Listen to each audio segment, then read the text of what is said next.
Hello, everybody. It's Dave Neal, stand-up comic and host of Bachelor Nation News. Happy Thursday to all of you. All right, we've got a video here that, is it barrel scraping? I'll let you guys decide. But Charity's ex, Sean, speaks out in the kindest of ways, but he kind of got duped. He kind of got duped into an article that was really meant to bash his father. How much of the article is legitimate? How much of it's a low blow? How much do you blame Sean for it? We're going to discuss all of this right now in this video. Follow me on Instagram at DNeals for stand-up show updates. Tonight I'll be in Huntington Beach. Come see some stand-up before the big typhoon comes. We have some storms heading our way on the west coast here. Some storms brewing in the Pacific. But if you want some stand-up comedy, we could all use a little bit of a laughter tonight in Huntington Beach. You can get tickets at the door. You can go to the link for tickets down there. Next Thursday, the 24th, 1 week from today, I'll be in Seattle for a stand-up show, and come catch that. And then maybe October, we'll be in Phoenix. We're still working on those dates there. Patreon.com/Dave Neal. I'll be live at the 10 a.m. hour if you want to join us on the private bonus membership live stream, and also every afternoon, Bachelor Rush Hour, the hit podcast. And don't forget, if you haven't already, we've got our teacher wish list. Go to my Instagram, click the link tree, and go right there. We have the Maui Relief Fund, too. You can donate to that. We always appreciate that. And also the Dave Neal Community Teachers Wish List. We have 3 different teachers every day. Today, we've got Kayla from Johnstown, New York, Lauren from South Los Angeles, and Margie from Homer, Louisiana. Margie is a kindergarten teacher for a lower income rural school. Lauren is teaching 6th grade and is in a rough area where kids feel intimidated by things on the street, and it's her aim to make the room a safe space. And Kayla is teaching a first-year teacher for a 5th to 7th middle school course and general music teacher. So any band geeks out there like myself, come out there and donate. The links are in there, the description right here on the Google Sheets, and you can just click on it. Whatever you donate goes directly to a teacher in need. All right, let's get into this story. Bachelorette contestant Sean McLaughlin says Charity would have felt incredibly loved during a hometown date with his family. Now, this is interesting, right? My channel specifically covers Bachelor content. This is the niche we cover. When there is a chance for a joke, we try to have fun in irreverent nature. We digress, all the fun things. We scrape the barrel. And then sometimes we get white hot and throw fastballs down the middle, and you can't touch it because it's good content, right, folks? But Business Insider, which is now called Insider, was really like what are they? You know, they're a magazine, but they really are like a gotcha journalism, clickbaity, and they go after stories. So they interview Sean, but very much the interview with Sean is different from the actual content in which they share. And this is me as a progressive person pretty much defending somebody who probably has very little in common with me as far as political ideology. But I think the article itself was pretty rubbish. And either way, we're going to discuss it. So, Sean just talks about his time with Charity, and then the article brings up Sean's father, who's got a problematic past. Bachelorette contestant Sean McLaughlin may not be in the running to receive the final rose from star Charity Lawson, but the 26-year-old told Insider in a recent interview that he had an amazing hometown date in mind for Lawson if he'd advanced that far. So what's this all about? Charity's already dumped him. Now, I wouldn't be making this content with a 10-foot pole if I had anything else to talk about, but we are scraping the barrel today. He said, "I had it all planned out," McLaughlin said, adding that his large extended family was so excited to meet Charity. The software sales rep went into detail about the dream hometown date in upstate New York with Lawson that never came to fruition. "I grew up in the house that my mom grew up in. My parents bought it from my grandparents, so I lived on that street my entire life. I was going to go to that street, take a look at that house, like basically explain my childhood.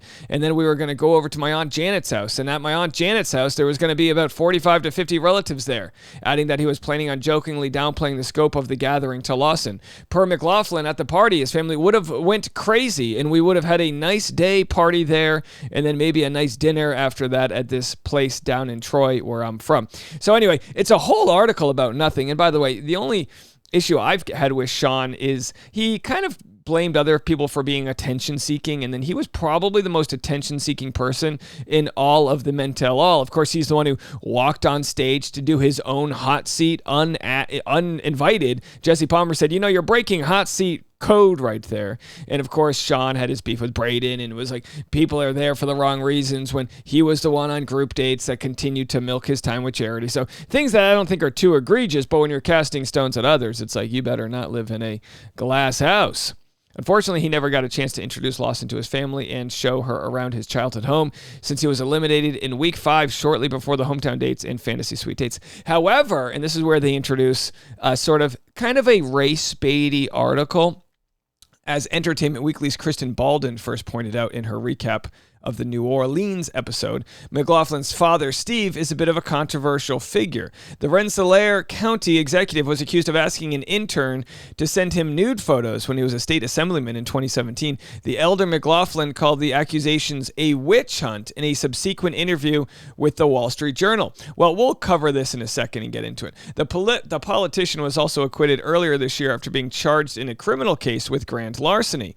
As the Times Union's Robert Gavin reported, Steve was accused of using $5,000 worth of campaign money for an illegal payout and subsequently covering it up via falsified records. So the fact he was acquitted from that, we have to say the judicial system is supposed to work and we're supposed to, respect and believe it. So let's assume he was innocent of those charges. In addition to his legal troubles, the elder McLaughlin regularly criticizes crackheads, migrants, and progressives on Twitter X, the social media platform.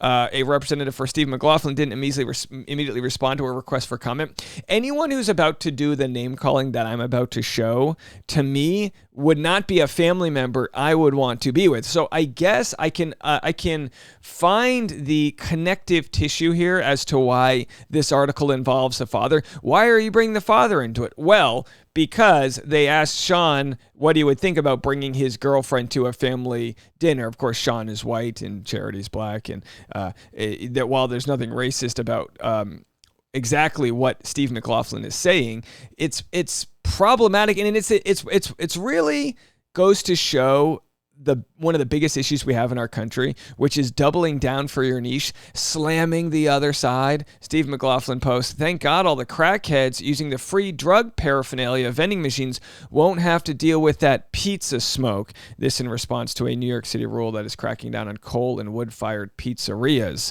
Now, obviously that's problematic because the epidemic of crack in the United States, specifically in New York City, highly, unfortunately, targets African Americans. They have had a higher issue in New York City. He's a New York assemblyman. In New York City, the crack epidemic, and of course, crack is basically a cut-up version of cocaine that can be sold in a cheaper level and distributed in ways that's way more damaging. Now, having lived in New York City, specifically in Harlem, having seen places where they have methadone clinics and places where they're trying to treat these addictions, you have so much more empathy to a greater problem. Nobody picks up a crack pipe because that's the life they want to live. In so many cases, people start with a pharmaceutical issue that they can no longer afford and they need a quicker high. I mean, we see this play out all the time to the point where here's an unfortunate case where Rob Ford, a mayor, right, had a video where he was doing crack. We see this all the time. So these issues that exist, these tropes, which are racist in nature, that there's a bunch of people living off of welfare, bunch of people that are just doing crack when they could be doing other things. It totally and unfairly lacks the compassion needed to address a problem that exists internationally, but very much so in our country right now. So I can understand why they would include these sort of citations here to say, hey, you really want to meet this guy's family? This is what the family does. And again, this isn't pulling apart someone's tweets from 17 years ago and this and that. This is a guy who's supposed to be working for the people, and all he wants to do is divide because that's kind of what the algorithm likes. When asked by Insider how his family, particularly his father, would have reacted to meeting Lawson, who's proudly described herself as the second monoracial black bachelorette, Sean said their meeting would have been very special. So my guess is this phone call from this journalist who's doing this hit piece called Sean and asked him nice questions, and he gave nice answers because Sean's trying to get some stage time, as we saw from the Men Tell All. So I actually feel bad for Sean because just because his dad seems to be a piece of shit human. I mean, sorry, Sean. Your dad seems to be, I don't know any other way to put this. I checked my thesaurus and all I could find was a piece of shit human. Just because of that doesn't mean Sean is. And he could have fallen far from the tree. They say the apple didn't fall far from the tree, but what if the tree's on a hill? Maybe the apple rolled far away. Maybe it didn't. Either way, as noted, his father was found not guilty. He was acquitted there of stealing money from his campaign. But he wasn't acquitted. He was sanctioned for seeking nude photos here, and a state assemblyman from the Albany area was sanctioned Wednesday for allegedly seeking nude photos from an assembly employee and lying to investigators last year when the woman filed the complaint. So she files a complaint, he lies about it, and yet somehow he's calling it a witch hunt. I hereby admonish you on behalf of the New York State Assembly and its members and declare that your conduct violated the Assembly's policy prohibiting harassment, discrimination, and retaliation as it pertains to sexual harassment and confidentiality, and is consistent with the standards of conduct to which members of the Assembly should be held. Look, so it shows here that he's no longer allowed to hire interns. I don't like the idea of interns in the first place. I think it's a way of getting cheap labor, and I think at the very least they should be paid commensurate with whatever entry-level position should be, in which case, why are they even called an intern in the first place? I digress.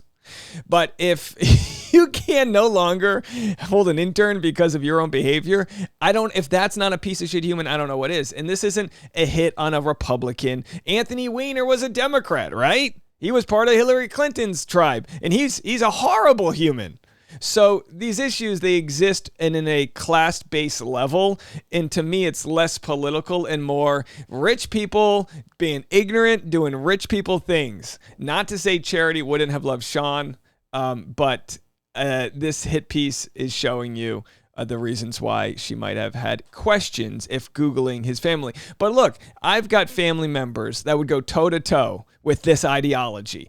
Toe-to-toe with this ideology. And I'm not afraid to tell you that. And I completely disagree with them. And the only thing we have in common is a very similar genetic code. We come from the same grandparents and great-grandparents. So I can empathize with someone who's rolls their eyes or admonishes or just disagrees with what their parent or someone else in their family might be saying. So either way, that's the story.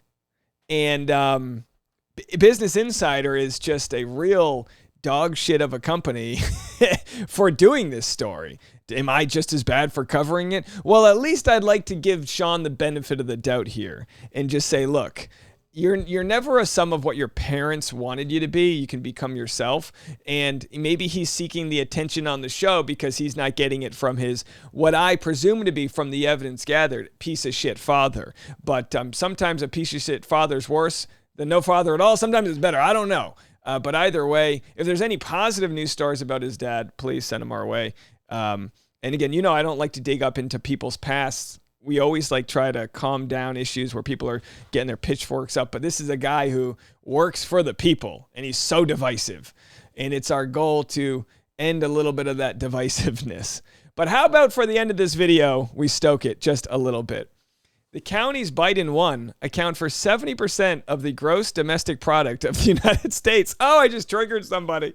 You don't have to be a Biden fan here. The counties that went for Trump are the biggest drain on the economy and tout themselves as being rugged individualists while practicing what amounts to socialism.